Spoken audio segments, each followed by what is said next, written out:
आखाती देशात सुरू असलेल्या युद्धाचा फटका आता भारतीय स्वयंपाकघराला बसत असल्याचं दिसतंय। याच पार्श्वभूमीवरती एलपीजी गॅस पुरवठ्याबाबत निर्माण झालेल्या अनिश्चिततेच्या वातावरणावरती केंद्र सरकारनं सिलेंडर बुकिंगच्या नियमांमध्ये मोठा बदल केलाय।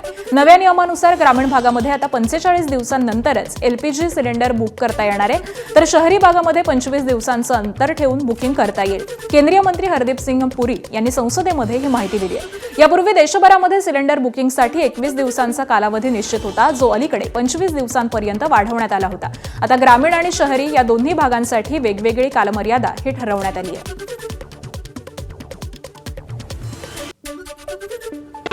Hence, in the last 5 days, LPG production has been increased by 28% through refinery directive, and further procurement is actually underway.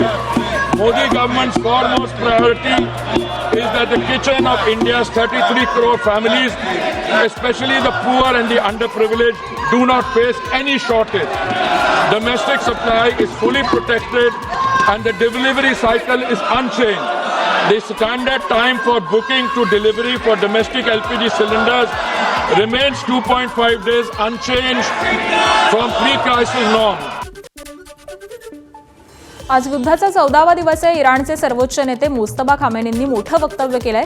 होर्मुझचे सामुद्रधुनी बंदच राहणार असल्याचं त्यांनी ठणकावून सांगितलंय। तसंच शत्रूचे मनसुबे हाणून पाडण्यासाठी सर्व जनतेनं एकजुटीनं उभं राहण्यासाठी आवाहन केलंय। मिनाबमधील शाळेतील निष्पापांच्या बळींचा बदला घेतल्याशिवाय इराण राहणार नाही असा इशारा देखील खामेनींनी दिलाय। तर मुस्तफा यांनी इराणी लोकांना यावर्षीच्या कुद्स दिनाच्या मिरवणुकीमध्ये मोठ्या संख्येनं सहभागी होऊन शत्रूला इराणची ताकद दाखवा असं आवाहन केलंय।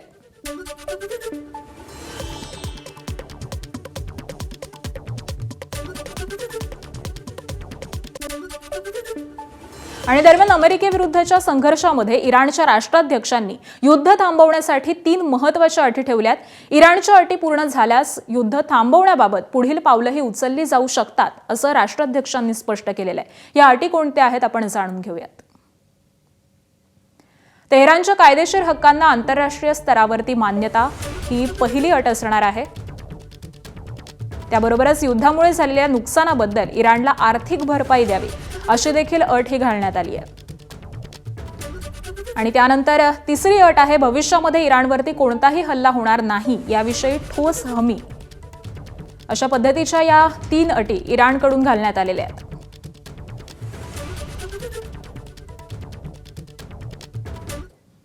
इराणनं होर्मुझच्या सामुद्रधुनीतून काही देशांच्या जहाजांना मोकळीक दिली आहे असं इराणच्या उपराष्ट्र मंत्र्यांनी म्हटलेलं आहे। एफपी या वृत्तसंस्थेला इराणचे उपपरराष्ट्रमंत्री माजिद तख्त रवांशी यांनी दिलेल्या मुलाखतीमध्ये त्यांनी हे महत्त्वपूर्ण वक्तव्य केलंय। काही देशांशी आमची चर्चा झाली आहे, त्यामध्ये होर्मुझचा मुद्दा हा चर्चेचा गाभा होता। त्यांची विनंती आम्ही मान्य केली आहे असं रवांशी यांनी म्हटलेलं आहे।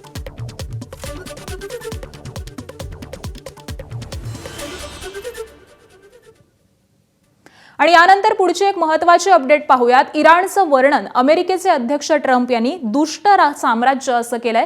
इराणला अण्वस्त्र मिळाली तर संपूर्ण जगाला धोका निर्माण होईल असं ट्रम्प यांनी म्हटलेलं आहे। इराणला अण्वस्त्र मिळू न देणं ही माझी प्राथमिकता आहे। इराणला कधीही अण्वस्त्र मिळू देणार नाही असं ट्रम्प यांनी म्हटलेलं आहे। अमेरिका हा जगातील सर्वात मोठा तेल उत्पादक देश आहे, त्यामुळे जेव्हा तेलाच्या किमती वाढतात तेव्हा अमेरिकेला आर्थिकदृष्ट्या मोठा फायदा होतो असं देखील त्यांनी म्हटलेलं आहे।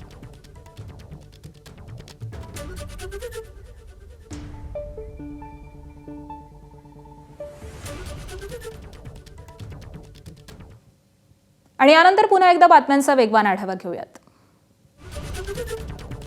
अमेरिकाविरुद्ध इराण युद्धामुळे जगभरामध्ये नवं तेल संकट ओढवलंय। आंतरराष्ट्रीय ऊर्जा एजन्सीच्या अहवालानुसार जगभरामध्ये रोज 80 लाख बॅरल तेलाचा तुटवडा हा निर्माण झालाय। यामुळे जगाच्या गरजेपेक्षा जवळपास 8% कमी तेलाचा पुरवठा मार्च महिन्यामध्ये होतोय। इराक, कुवेत, कतार, यूएई आणि सौदी अरेबियानं एकत्रितपणे रोज 1 कोटी बॅरलनं आपलं उत्पादन हे कमी केलंय। दरम्यान सौदी आणि यूएई आता होर्मुझ सामुद्रधुनी पार न करता जाणाऱ्या पाईपलाईनच्या मार्गामधून तेलाची निर्यात वाढवत आहेत। दरम्यान विरोधी पक्षनेते राहुल गांधींनी संसदेमध्ये मोदी सरकारला धारेवरती धरलंय। युद्धाबाबत भारत सरकारनं घेतलेल्या भूमिकेवरून त्यांनी मोदी सरकारला सवाल केलेत।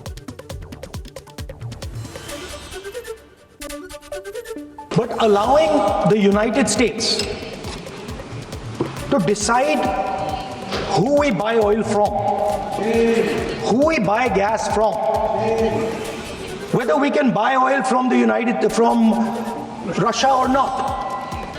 This is what has been bartered. Why a nation the size of India would allow any other nation, the president of another nation, to give us permission to buy Russian oil, to decide who our relationships are with. America, Israel आणि इराणमध्ये सुरू असलेल्या युद्धामध्ये दोन्ही देशांमधील अनेक शहरांवरती क्षेपणास्त्र आणि हवाई हल्ले सुरूच आहेत. आतापर्यंत इराणमध्ये किमान 1350 लोक हे मारले गेलेले आहेत आणि 17,000हून अधिक जखमी झालेत, ज्यामध्ये 1100 मुलं आहेत. दरम्यान इस्रायलनं लेबनॉनवरती आपले हल्ले हे तीव्र केलेले आहेत, ज्यामध्ये आतापर्यंत 687 लोकांचा मृत्यू झालेला आहे. UNHCRनुसार इराणमध्ये 3.25 लाख लोक हे विस्थापित होतील. अमेरिकेनं पहिल्यांदाच इराणविरुद्ध 15 टन वजनाचे बॉम्ब देखील वापरलेले आहेत. दरम्यान इराणी क्षेपणास्त्रांनी तेल अवीव, हैफा, बेत शेमेश आणि बेरशेबासह अनेक इस्रायली शहरांना लक्ष्य केलेलं आहे, ज्यामध्ये 14 ते 16 लोकांचा मृत्यू आणि हजारो जण हे जखमी झालेले आहेत. तर तेल अवीवच्या आसपासच्या भागामध्ये देखील अनेक जणांचा मृत्यू झालाय. IRGCनं इराकमध्ये अमेरिकन तेल टँकरवरती समुद्री ड्रोन हल्ला केलाय.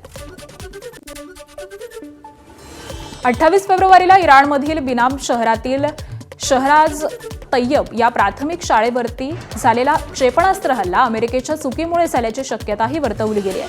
अमेरिकेतील वृत्तपत्र द न्यूयॉर्क टाइम्सनं या संदर्भामध्ये वृत्त दिलंय. प्राथमिक चौकशीनुसार अमेरिकन सैन्य इराणच्या नौदल तळावरती हल्ला करण्याच्या बेतात होतं, मात्र लक्ष्य निश्चित करताना जुना आणि चुकीचा टार्गेटिंग डेटा हा वापरला गेला.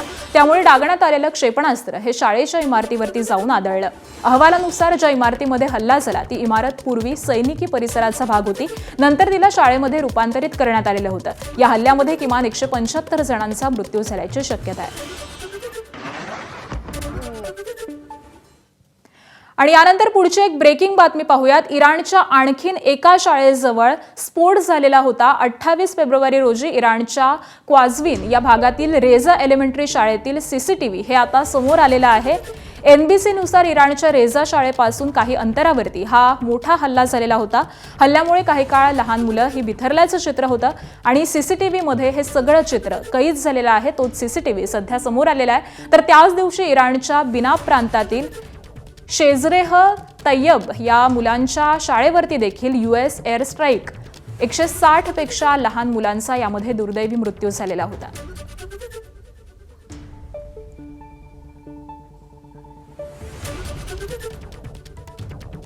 तर रेजा एलिमेंटरी शाळेजवळ झालेल्या या हल्ल्याचा CCTV हा समोर आलेला आहे. पुन्हा एकदा इराणमधील एका शाळेजवळ हा हवाई हल्ला करण्यात आलेला आहे. NCBच्या नुसार इराणच्या रेजा शाळेपासून काहीच अंतरावरती हा मोठा हल्ला झालेला होता आणि याच भागातील हा CCTV देखील आता समोर आलेला आहे. काही काळ इथं तणावाचं वातावरण होतं. इथली मुलं ही बिथरलेली होती आणि तोच हा हल्ल्याच्या वेळीचा CCTV सध्या समोर येतोय.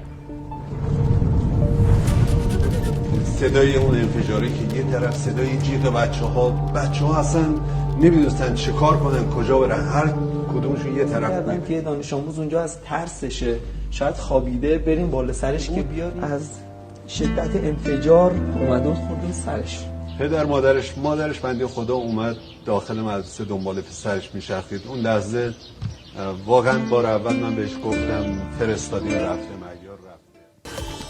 जिल्हा परिषद आणि पंचायत समितीमध्ये स्वीकृत नगरसेवक पदांसंदर्भामध्ये राज्य सरकारनं मंत्रिमंडळाची मंजुरी घेतली आहे. त्यानंतर आता याच संदर्भामध्ये विधेयक विधानसभेमध्ये मांडलं जाणार आहे. ग्रामविकास मंत्री जयकुमार गोरे हे विधेयक मांडतील. त्यानंतर त्यावरती चर्चा पार पडेल. दरम्यान जिल्हा परिषदेमध्ये सदस्य संख्येच्या 10% तर पंचायत समितीमध्ये सदस्य संख्येमागे 20% सदस्य हे निवडता येणार आहेत. उपमुख्यमंत्री सुनेत्रा पवार आज बारामतीच्या दौऱ्यावरती आहेत. अजित पवारांच्या पावलावरती पाऊल ठेवत सुनेत्रा पवार या आज सकाळी 8 ते 10 वाजेपर्यंत सर्वसामान्यांच्या प्रश्नांची सोडवणूक करण्यासाठी जनता दरबार घेणार आहेत. त्यांचं निवासस्थान असलेल्या सहयोग निवासस्थानी सुनेत्रा पवार जनता दरबार घेणार आहेत.